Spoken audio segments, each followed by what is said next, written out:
റഹീസിലേക്ക് പോവുകയാണ്. Rahees, good morning. തലസ്ഥാനത്ത് കനത്ത സുരക്ഷയാണ് ഏർപ്പെടുത്തിയിട്ടുള്ളത്. കരയിൽ സുരക്ഷയുണ്ട്, കടലിലും പ്രത്യേക സുരക്ഷയുണ്ടല്ലോ അല്ലേ? അപ്പോൾ സംസ്ഥാനം ഏർപ്പെടുത്തിയിട്ടുള്ള സുരക്ഷയ്ക്കപ്പുറത്ത് SPGയുടെ സുരക്ഷ കൂടിയുണ്ട്. എങ്ങനെയാണ് തലസ്ഥാനം ഒരുങ്ങിയിരിക്കുന്നത് സുരക്ഷയുടെ കാര്യത്തിൽ? റോഷ്നി, 3 ദിവസം മുമ്പ് തന്നെ പ്രധാനമന്ത്രിയുടെ സന്ദർശനം പ്രമാണിച്ച് SPG നമ്മൾ ഈ കാണുന്ന വിഴിഞ്ഞം അന്താരാഷ്ട്ര തുറമുഖത്തിൻ്റെ സുരക്ഷാ ചുമതലകൾ ഏറ്റെടുത്തിരുന്നു. ഒപ്പം കോസ്റ്റ് ഗാർഡിൻ്റെ നേതൃത്വത്തിൽ അന്തർവാഹിനി അടക്കമുള്ള സംവിധാനങ്ങൾ കടലിൽ ഇതിന് തൊട്ടപ്പുറത്ത് തന്നെ ഉണ്ട്. നമ്മൾ നേരത്തെ പ്രസാദ് മറ്റൊരു വശത്ത് നിന്ന് കാണിച്ചതുപോലെ വിഴിഞ്ഞം അന്താരാഷ്ട്ര തുറമുഖത്തിൻ്റെ പ്രവേശന കവാടത്തിൽ നിന്നുള്ള തുറമുഖം നമ്മൾ കാണുകയാണെങ്കിൽ ഈ ദൃശ്യങ്ങളിൽ കാണുന്ന ഒരു രീതിയിലാണ് ഉള്ളത്.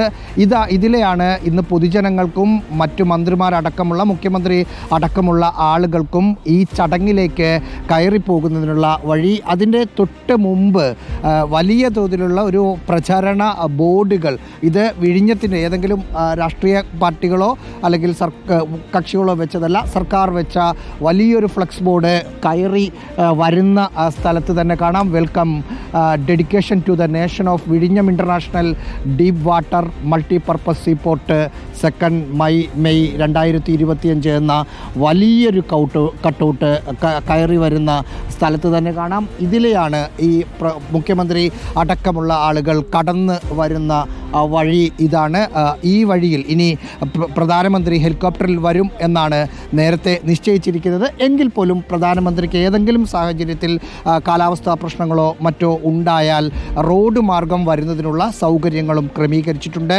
2 റോഡിന് ഇതിനു വേണ്ടിയുള്ള ക്രമീകരണങ്ങൾ ചെയ്തിരിക്കുന്നു.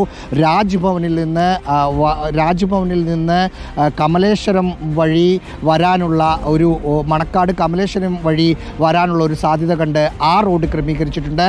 ഒപ്പം ഈഞ്ചക്കൽ അമ്പലത്തറ തിരുവല്ലം വഴി വരാനുള്ള ഹൈവേയും ക്രമീകരിച്ച് ഇട്ടിട്ടുണ്ട്. അതിനുള്ള സാധ്യതകൾ കുറവാണ്.